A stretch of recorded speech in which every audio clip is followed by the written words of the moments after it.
దేశంలోని పలు రాష్ట్రాల్లో కరువు పరిస్థితులు కనిపిస్తున్నాయి. ఎండాకాలం ప్రారంభంలోనే నీటి కష్టాలు జనాలకు చుక్కలు చూపెడుతున్నాయి.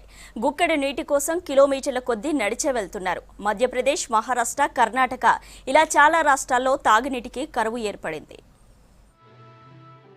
కిలోమీటర్ల కొద్దీ ప్రయాణం, కాలినడకే మార్గం, కొండలు గుట్టలు దాటాల్సిందే. పిల్లలు పెద్దలు తేడా లేదు, ఎవరైనా ఒక్కటే. మంచినీరు కోసం జనం పడుతున్న కష్టాలివి.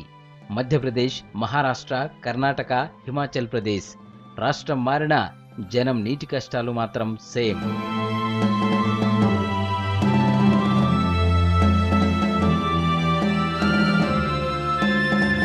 మధ్యప్రదేశ్లోని ఛత్తర్పూర్ ప్రాంతమిది. ఇక్కడ మంచినీటి కోసం ప్రతిరోజు గంటల కొద్దీ కాలినడకన ప్రయాణించాల్సిందే. రాళ్లు గుట్టలు దాటాల్సిందే.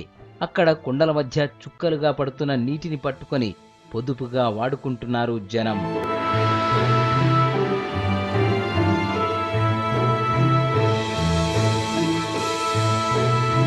మహారాష్ట్రలో పరిస్థితి మరింత దారుణంగా ఉంది.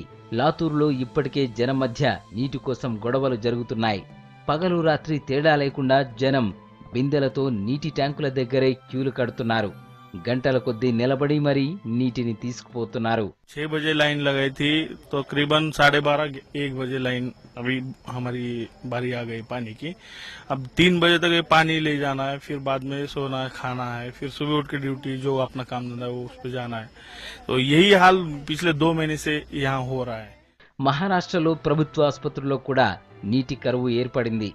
గవర్నమెంట్ హాస్పిటల్లో ప్రతిరోజు 10,000 లీటర్లు అవసరమవుతాయని, అయితే 4,000 లీటర్లకు మించి దొరకడం లేదంటున్నారు డాక్టర్లు. పరిస్థితి ఇలాగే ఉంటే సర్జరీలను కూడా ఆపేయాల్సి వస్తుందంటున్నారు.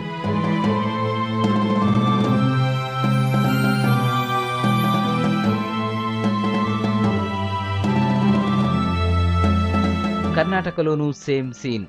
మండిపోతున్న ఎండలతో చెరువులన్నీ అడుగంటాయి, కాలువలన్నీ వట్టిపోయాయి. భూమి పగుళ్లు తేలి నీటి చుక్క కోసం ఆశగా ఎదురు చూస్తోంది. పశువులు, గొర్రెలు, మేకలు ఎక్కడా తినేందుకు మేతలేక నీరు దొరక్క ఇబ్బంది పడుతున్నాయి. అన్నదాతల పరిస్థితి మరింత దారుణం.